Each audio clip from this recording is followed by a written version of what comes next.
The Indiana Pacers started this season so rough that I was seriously considering the fact that they might need to make some serious changes to their roster to try to compete, and kind of basically called last season's run fraudulent. I might have been wrong. Really impressive win today for the Pacers over the Cavs. They've won 12 of their last 15 games, are playing great basketball, and not just offensively, but in general. And the addition of Thomas Bryant, who I'm certain is not a name that any NBA fan is like, oh yeah, that's going to be the guy that swings the tide, has somehow managed to swing the tide of this team a lot. I feel like having a real backup center has been a big key for the success as of late, and they've just been playing much better as a team, and that culminates in a huge win today against the Cavs, who had won 12 games in a row, best record in the league, playing exceptional basketball, and the Cavs weren't really missing anybody crucial to their rotation with the exception of Ty Jerome, who isn't like the most important player on the rotation. And they do this with Tyrese Halliburton not playing in the second half because of a hamstring injury. Now, it's just hamstring tightness is how it was reported. Will this be a longer term injury? I hope not. And if it is, that could be something that could stunt the progress of this team. But I still want to talk about the progress that is being made in Indiana and what has turned around their season so dramatically. And hopefully it's something that they can sustain, even if Tyrese does miss a few games with injury. Before we hop into the video, if you haven't already, make sure you hit that subscribe button. Help me push towards the 2,000 subscriber mark on the channel.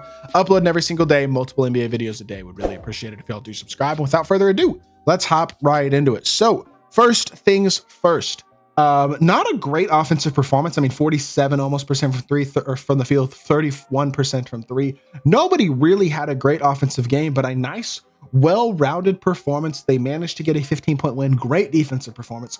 Cavs only shoot 40%, 27% from three, have more turnovers than the Pacers did, less fouls than the Pacers did, but just in general, the Pacers out-rebounded them by 6, which is impressive, especially against a Evan Mobley and Jarrett Allen led team. Like, as a whole, just a really nice win for the Pacers, especially without probably their best player for the second half. It's what you love to see out of Indiana, and a big win as well because they were down 14 and a half.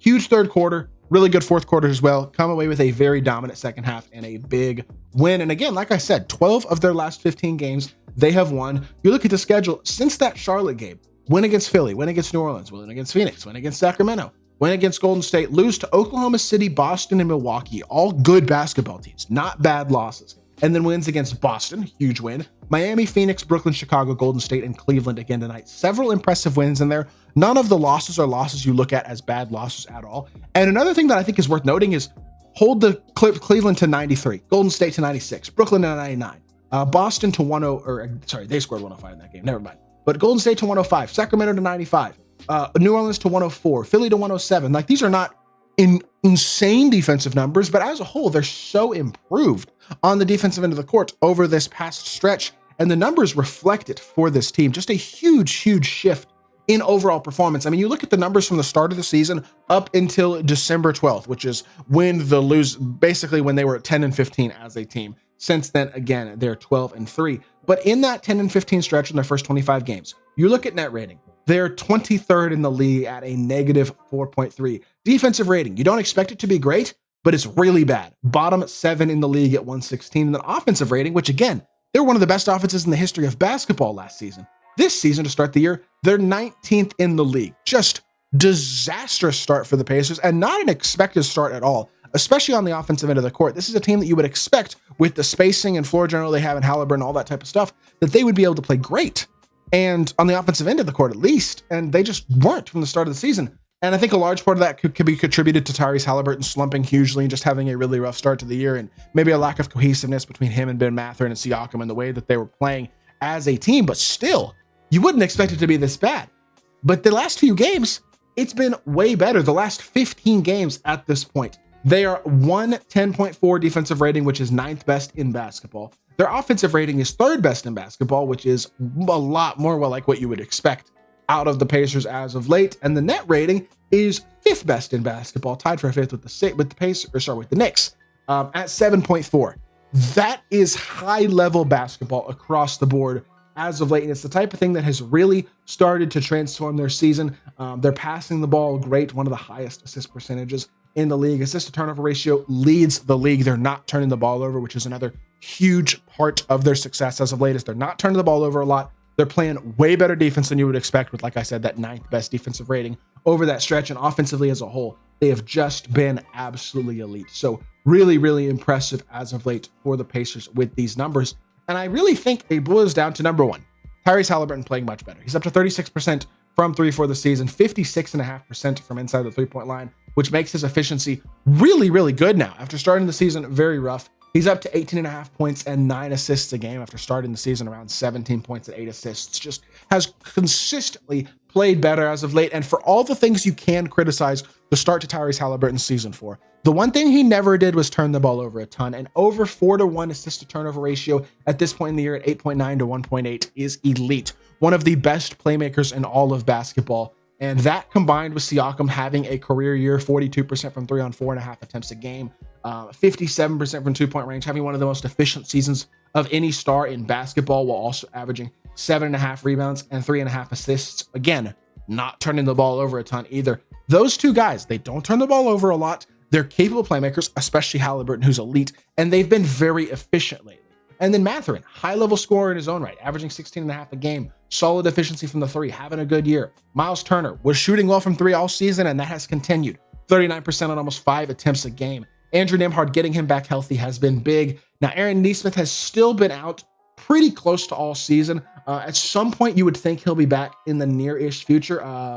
Coach Rick Carlisle said on January 4th, a week ago, that he was getting some 5-on-5 stuff. So the hope would be that he would be back sometime in the near future. But I think more than anything else, and I can keep talking about guys like Ben Shepherd and Obi Toppin and Jarris Walker especially have been huge contributors. I really like Jarris Walker. I know he's not scoring a ton, but he's a high-level defensive player, and he's shooting the three ball well this year. But the key, I know this sounds stupid, the key to this success has been Thomas Bryant. I truly believe that. Since he got added to this team in 13 games, I know he's only playing 13 minutes a game. He's 55% from the field, 40% from three, 67% almost from two-point range, averaging 6.5 points a game, 3.5 rebounds, not turning the ball over at all. He's playing his role and playing it perfectly, and he's shooting the three great. Do I expect him to continue to make 40% of his threes on 2 attempts a game?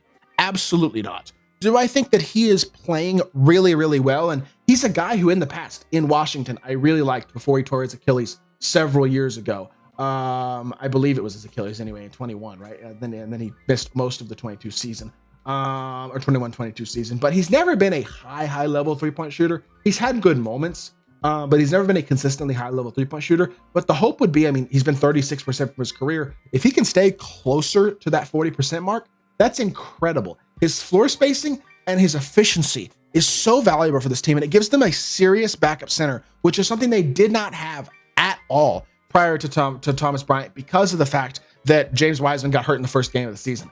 Isaiah Jackson tears his Achilles 5 games in as well, and they lose both of their backup centers for the year in the first 5 games of the season. That's pretty catastrophic. Recently, Thomas Bryant, he's played in their last 13 games. In their last 15, they're 12-3. He has been a difference maker. And look, it's not a player that I think you generally expect, like I said, to be a difference-making player, but having a guy who kind of fills out the rotation the way that Thomas Bryant has done and has played his role at such a high level, plus the increase in play from Haliburton, matching the great seasons that guys like Siakam, Miles Turner, and Ben Mathurin are having, has elevated the game of this Pacers team across the board and really is making them look like a serious threat in the Eastern Conference and far more like last season's team.